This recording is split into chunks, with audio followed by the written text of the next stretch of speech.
Assalomu alaykum. Bugun ko'rib o'tadigan misollarimizdan birinchisi, agar kotangens alfa minus 3 va alfa 3 taqsim 2 va 2 oralig'ida bo'lsa, sinus alfa kosinus alfa tangens alfadan topish kerak. Xo'p, bizga berilgan narsa kotangens alfa teng minus 3. Eng birinchi tangens alfani topib olaylik. Bundan bilamizki, kotangens alfa bu tangens alfaning teskarisi, ya'ni bundan tangens alfa teng 1 taqsim kotangens alfa teng 1 taqsim minus 3. Bu minusni kasrlarniga chiqarish mumkin, ya'ni minusdan 1 taqsim 3. Endi bizda tangens topildi. Kotangens bilan tangens berilganda sinus yoki kosinusni topish uchun bizda ikkita imiyat bor.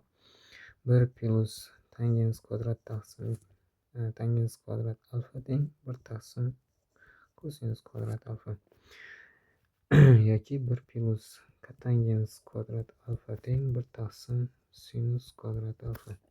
Shu ikki imiyatdan foydalanib sinus bilan kosinusni topib olamiz. 1 plus tangensning kvadrati, tangens bizda minusdan 1 taqsim 3 ga teng chiqdi. Demak, minusdan 1 taqsim 3 ning kvadrati plus teng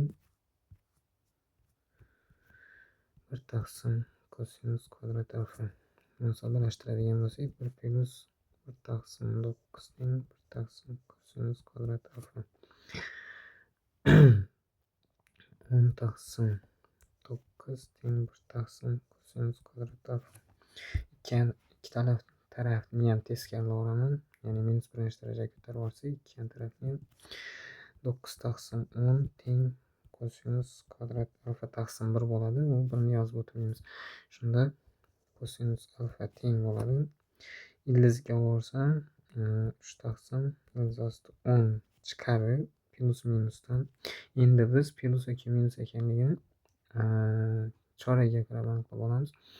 Chorak bu yerda 3 taqsim 2 ya'ni 3 taqsim, yana bu yerni 0 desak, bu yerni pi taqsim 2 desak, bu yerni pi desak, bu yerni 3 taqsim 2 desak, bu yer 2 ga aylanib keladi. Ya'ni 3 taqsim 2 oralig'i bu 4-chorak.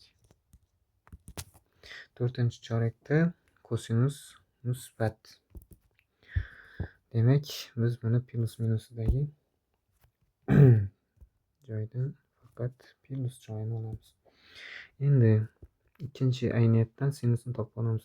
1 plus minus 3 ning kvadrati teng 1 taqsim sinus kvadrat alfa.